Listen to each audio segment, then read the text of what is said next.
Bismillahirrahmanirrahim. Ini adalah kesimpulan dari dalil wahdaniyat dalam af'al atau perbuatannya Allah Subhanahu wa taala. Akidah atau keyakinan manusia. Jadi kalau kita simpulkan nih, seluruh manusia ini tidak akan lepas dari keyakinan ini, dari i'tikad ini, dari akidah ini. Yang pertama, siapa saja yang berkeyakinan bahwa kesan atau hasil kesan itu api membakar. Membakar itu adalah kesan. Itu datang dari sendiri atau dari tabiatnya sendiri. Maka orang yang berkeyakinan seperti ini dihukumi kafir secara mutlak. Dan itu secara ijma ulama. Disepakati.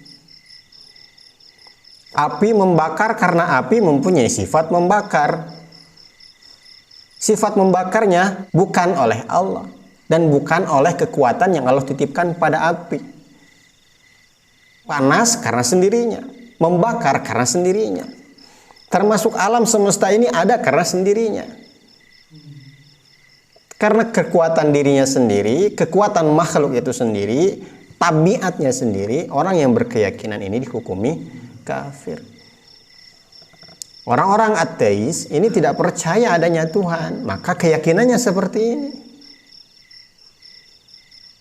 Hati-hati orang Islam. Kadang-kadang orang Islam pun masih berkeyakinan seperti ini. Kalau saya nggak kerja, bagaimana saya punya duit? Kalau saya nggak makan, bagaimana saya bisa kenyang?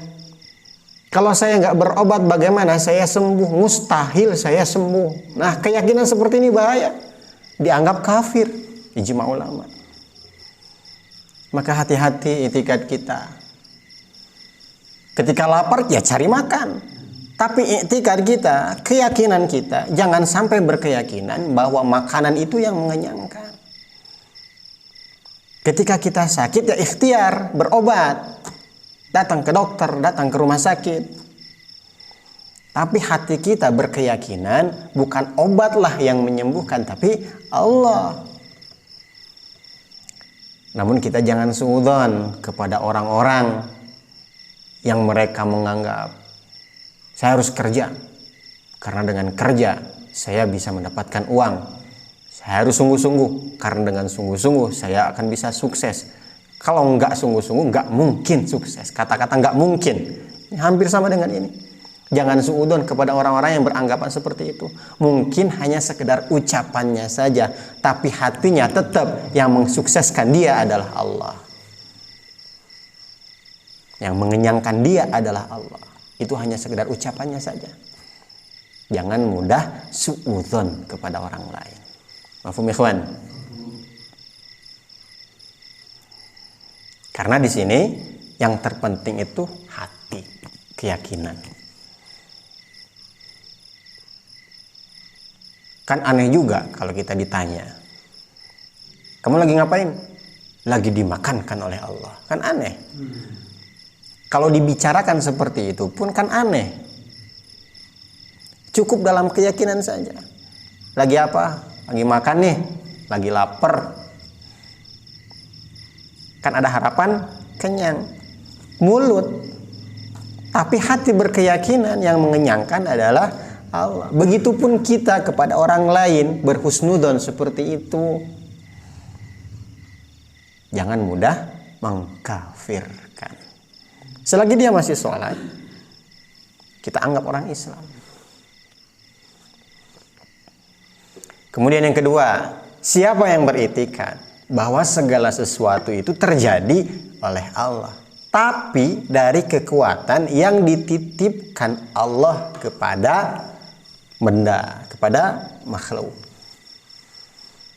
Kayak tukang jam tadi. Jam bergerak karena dititipkan batu baterai atau kekuatan untuk menggerakkan oleh tukang jamnya. Api bisa membakar karena Allah menitipkan kekuatan membakar kepada api. Makanan bisa mengenyangkan karena Allah menitipkan kekuatan mengenyangkan kepada makanan. Orang yang seperti ini dihukumi fasik. Di antara yang berkeyakinan seperti ini adalah Mu'tazilah. Selain Mu'tazilah, umumnya kaum muslimin berkeyakinan seperti ini. Kita sudah ngaji, jangan berkeyakinan seperti ini. Namun ini hanya sekedar dihukumi fasik, tidak sampai kafir. Kenapa hanya fasik, tidak menyebabkan kafir? Karena masih dari Allah. Tidak melepas Allahnya, hanya saja kekuatan yang dititipkan oleh Allah kepada benda tersebutlah yang membuat orang tersebut dihukumi fasik. Dan juga selain fasik dihukumi bid'ah. Jadi orang yang berkeyakinan seperti inilah yang dianggap bid'ah. Bukan tahlilan bid'ah. Bukan zikir bareng-bareng habis sholat bid'ah. Bukan. Yang berkeyakinan seperti inilah bid'ah. Api bisa membakar karena Allah menitipkan kekuatan membakar kepada api. Berkeyakinan seperti ini bid'ah. Mafhum ikhwan? Dan yang menyebabkan mereka tidak dianggap kafir karena tetap kembalinya kepada Allah hanya saja melalui perantara. Seakan-akan Allah ingin mewujudkan terbakar itu butuh kepada api. Terbalik kan? Harusnya api yang butuh kepada Allah. Bukan Allah ingin membakar butuh kepada api. Ini adalah pemahaman yang salah. Kan disebutkan tadi Allah ghaniyun, Allah maha kaya, tidak butuh kepada apa-apa. Bahkan ketika mau membakar, Allah tidak butuh kepada api. Mereka para Mu'tazilah berpikir bahwa Allah bisa saja membakar tanpa api, bisa. Hanya saja Allah tidak mau begitu, pikir mereka. Allah bisa membakar ini benda, membakar kertas tanpa bantuan api. Hanya saja Allah nggak mau. Makanya Allah tetap membakar dengan bantuan api. Kekuatan Allah dititipkan kepada api. Sehingga api bisa membakar. Paham ya? Allah bisa saja. Para Mu'tazilah seperti itu. Bisa saja membakar. Hanya saja Allah tidak mau. Allah tetap ingin menggunakan api untuk membakar. Ini kan kesannya seakan-akan Allah butuh kepada api. Untuk itu kita berlepas dari keyakinan nomor 2 ini. Kemudian yang ketiga, siapa yang beriktikad, berkeyakinan bahwa Allah yang menciptakan hasil, yang menciptakan kesan.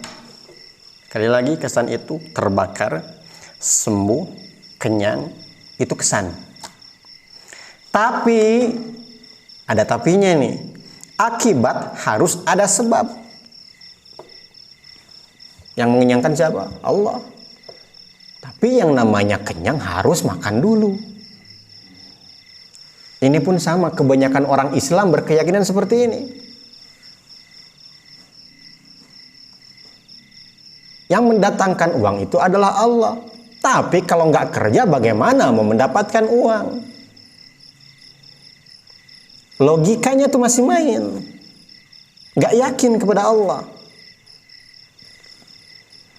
Yang membakar adalah Allah. Tapi mana mungkin terjadi kebakaran kalau tidak ada api?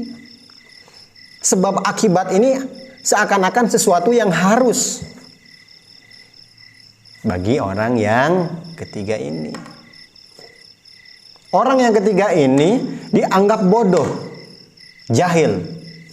Bahkan kebodohannya ini akan menyebabkan dia kepada kekafiran. Kenapa? Karena dia selalu memainkan logika. Ditakutkan nantinya, pertama dia hanya sekedar berkeyakinan ini ya. Memang Allah yang membakar, tapi Allah membakar harus dengan api. Pertama berkeyakinan ini dulu. Nanti ketika mendengar kabar-kabar Nabi, mendengarkan ayat-ayat Al-Quran tentang Isra Mi'raj, Nabi Isra Mi'raj sampai ke arsy Allah Subhanahu wa taala. Ini kan gak nyambung dengan logika. Nanti dia tidak percaya lagi sama hal-hal yang gaib, hal-hal yang ajaib. Naudzubillah tsumma naudzubillah, nanti dia tidak akan yakin kepada akhirat. Gak mungkin ada kebangkitan. Ya namanya manusia sudah mati ya mati. Ini orang yang berkeyakinan nomor 3. Hati-hati, ini pun harus kita tinggalkan. Kalau yang kedua, Allah bisa membuat terbakar tanpa api, tapi Allah nggak mau. Tapi kalau yang ketiga ini, Allah nggak bisa membuat terbakar kalau tidak ada api. Memang yang membuat terbakar ini adalah Allah, tapi tetap harus ada api dulu. Yang membuat terbakar ini adalah Allah, yang membuat apinya pun adalah Allah. Tetapi Allah tidak bisa langsung membakar kecuali ada api dulu. Seakan-akan adanya api itu wajib. Ini Allah bisa saja, tapi tidak mau. Kalau ini Allah mau, tapi tidak bisa. Kebalikannya ya. Kemudian yang keempat, orang yang beriktikad bahwa yang menciptakan perbuatan, yang menciptakan kesan, yang menciptakan hasil itu Allah, tanpa perlu perantara. Perantara di sini apa? Kekuatan yang Allah titipkan kepada makhluk. Kekuatan membakar yang Allah titipkan kepada api. Kekuatan kenyang yang Allah titipkan kepada makanan. Ini tanpa perlu perantara seperti itu. Allah segalanya. Allah yang menciptakan api. Allah juga yang menciptakan panasnya. Allah juga yang menciptakan terbakarnya. Allah mampu untuk membakar tanpa ada bantuan api. Allah mampu mengenyangkan orang tanpa bantuan makanan. Nanti di akhir zaman, ketika bertemu dengan Dajjal, naudzubillah, mudah-mudahan kita tidak bertemu dengan masa itu, orang itu kenyang dengan baca subhanallah. Jadi yang mengenyangkan siapa? Allah. Adapun Allah Subhanahu wa taala menggandengkan sebab. Bisa kenyang, sebabnya makan. Ini bukan berarti Allah berlepas dari sebab. Seperti tukang jam. Jam, masukkan baterai, lepas. Tidak. Allah menciptakan makanan dan juga Allah Subhanahu wa taala menciptakan kenyangnya. Digandengkan dua perkara tadi.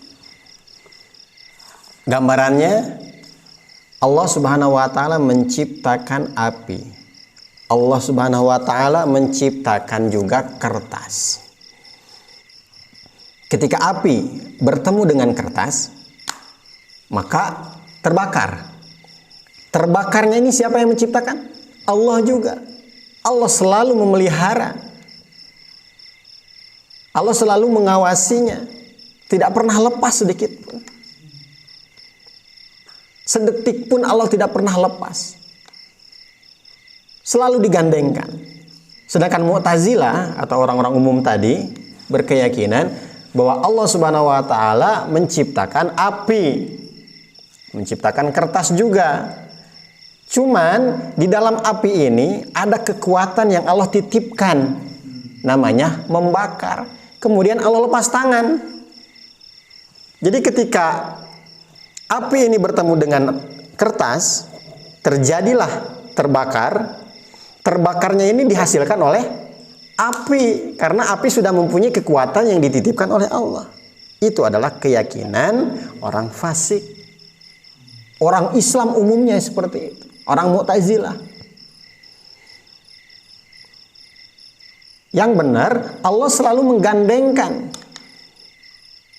Sebab itu Allah menggandengkan.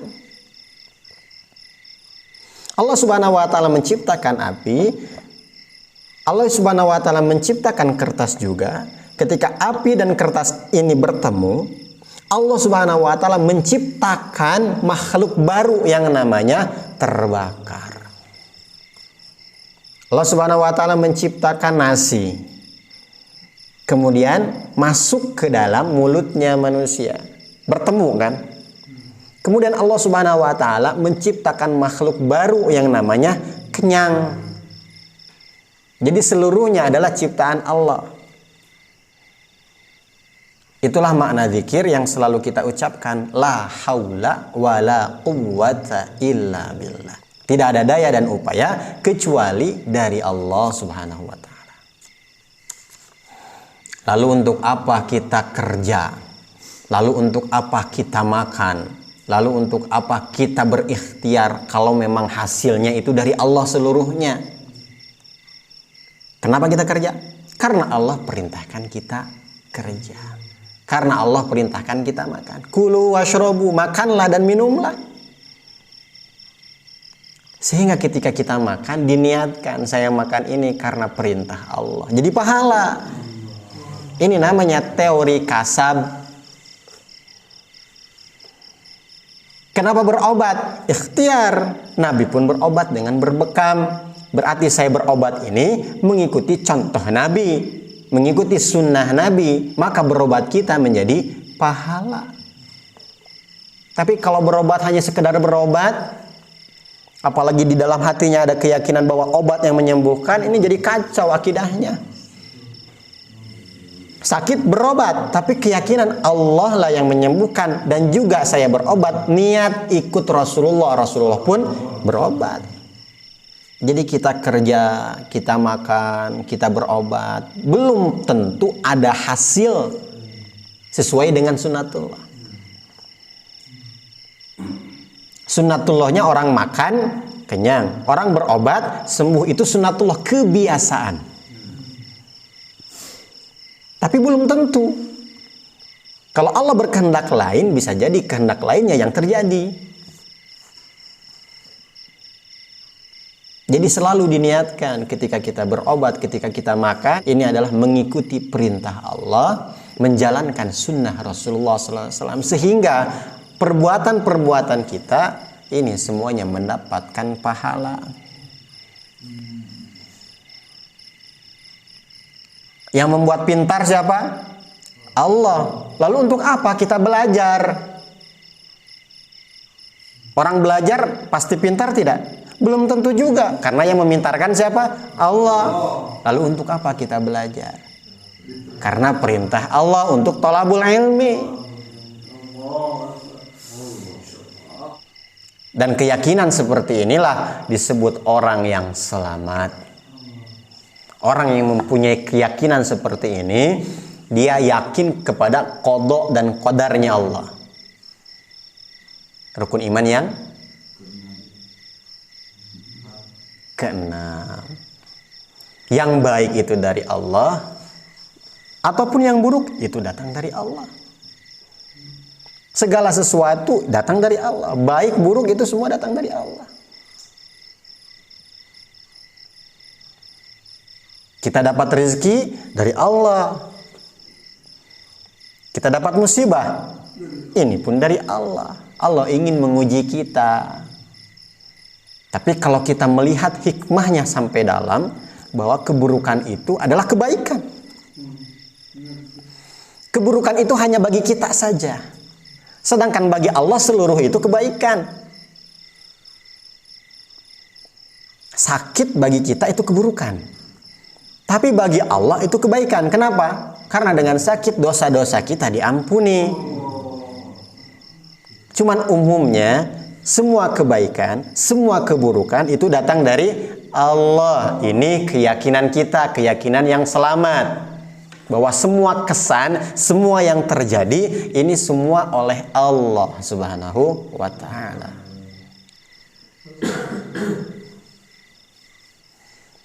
Sekali lagi, kita harus berkeyakinan bahwa semua yang baik, semua yang buruk itu datang dari Allah. Bukan semua kebaikan dari Allah, tapi keburukan dari kita sendiri. Bukan. Keyakinan kita harus bulat. bahwa semua yang baik, semua yang buruk datang dari Allah. Hanya saja kita perlu adab. Adabnya diajarkan di dalam Al-Quran. Ma asabaka min hasanatin famin Allah, wa ma asabaka min sayyi'atin famin nafsik. Apa saja yang menimpamu dari sesuatu yang baik, famin Allah, itu dari Allah. Wa ma asabaka min sayyi'ah, dan apa yang menimpamu sesuatu keburukan, itu dari dirimu sendiri. Ini adabnya. Tapi keyakinan yang baik yang buruk tetap dari Allah. Makanya kita selalu mengatakan yang betulnya dari Allah, yang salahnya dari kebodohan saya, dari kekurangan saya, kekhilafan saya. Itu adab kita. Adab kita kepada Allah Subhanahu wa taala. Karena ketika kita tidak punya adab seperti itu, kita akan menjadi orang Jabariyah. Siapa itu Jabariyah? Yang berkeyakinan bahwa yang baik dan buruk itu datang dari Allah, sehingga dia ini menjalankan hidup seakan-akan terpaksa. Saya nggak punya kehendak apapun, saya nggak bisa berbuat apapun, semuanya datang dari Allah, sehingga dosa pun disalahkan kepada Allah. Saya sholat karena Allah gerakan saya sholat. Saya maksiat pun karena Allah berkehendak saya maksiat. Saya digerakkan ke diskotik karena Allah menggerakkan saya ke diskotik, kan jadi kurang ajar. Inilah Jabariyah. Kita jangan seperti itu. Keyakinannya bulat, yang baik dan buruk dari Allah, tapi kita punya adab bahwa semua yang baik dari Allah, yang buruk dari kita sendiri. Ini hanya adabnya saja. Mafhum ikhwan?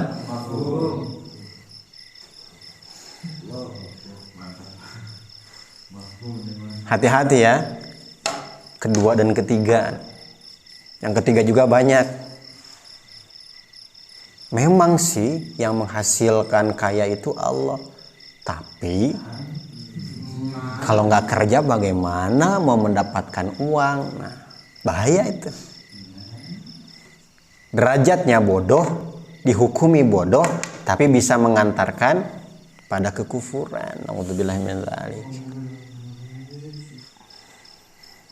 Jadi kesimpulannya bahwa Allah Subhanahu wa taala wajib esa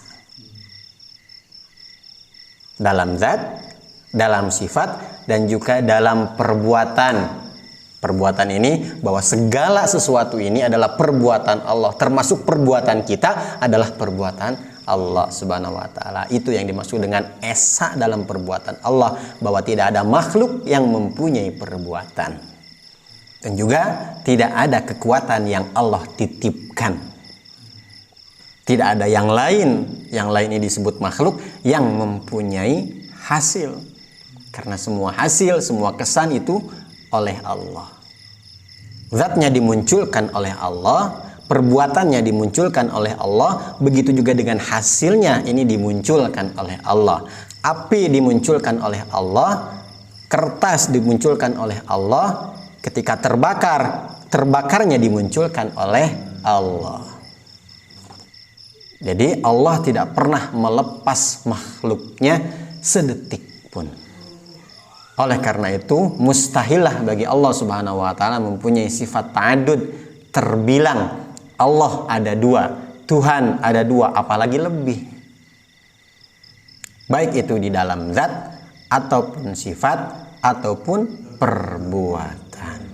Baik yang muttasil ataupun yang munfasil. Mafhum ikhwan? Mudah-mudahan Allah Subhanahu wa taala fahamkan kita semuanya. Yang betulnya dari Allah, yang salahnya dari kebodohan saya, kekurangan saya. Wallahu a'lam bishawab. Kita tutup doa kifaratul majlis. Subhanakallahumma wa bihamdika asyhadu an la ilaha illa anta astaghfiruka wa atubu ilaik.